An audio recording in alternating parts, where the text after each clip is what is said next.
యుద్ధం ముగిసింది. తాత్కాలికంగా నోటి మాటలు, చేతి రాతలు, చేతి సంతకాలు. ట్రంప్ అమెరికా అధ్యక్షుడు, ఇరాన్ అధ్యక్షుడు పెజెష్కియాన్ ఇద్దరూ ఎదురు బెదురు కూర్చోలేదు, చర్చించుకోలేదు.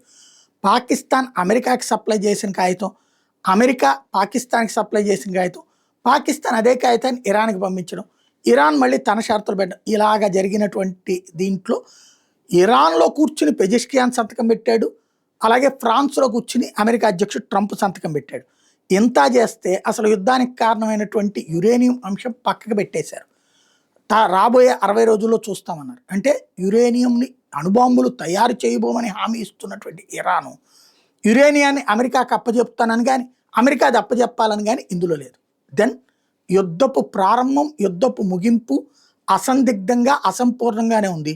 అది తేలనంత వరకు ఇజ్రాయెల్ ఎప్పుడైనా ఏమైనా చేయొచ్చు. ఇది నెంబర్ 1. రెండోది వచ్చేటప్పటికి హార్ముజ్ జలసంధిని తెరవడం, దశల వారీగా తెరుస్తారు. అక్కడ ఒక ఫిట్టింగే. దశల వారీగా తెరిచేది ఏంటి? లెక్క ప్రకారం ఇవాళ రేపటి నుంచి తెరిచేసి కంటిన్యూగా వదిలిపెట్టేయాలి.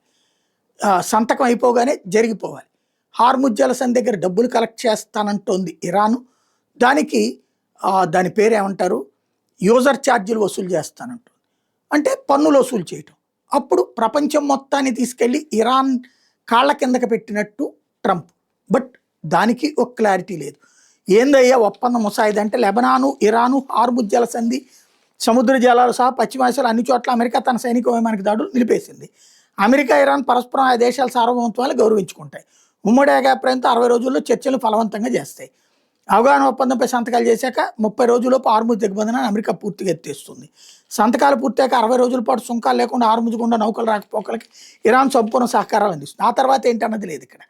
అసలు సమస్యల్లో ఏంటయ్యా అంటే, ఇప్పుడు ఇరాన్కి $300 బిలియన్ తీసుకోవడానికి, డబ్బులు సమీకరించుకోవడానికి అమెరికా సహకరిస్తుంది. టోటల్గా ఇరాన్ గెలిచింది, అమెరికా ఓడిందని ఒప్పుకున్నటువంటి ఒప్పందం అన్నమాట.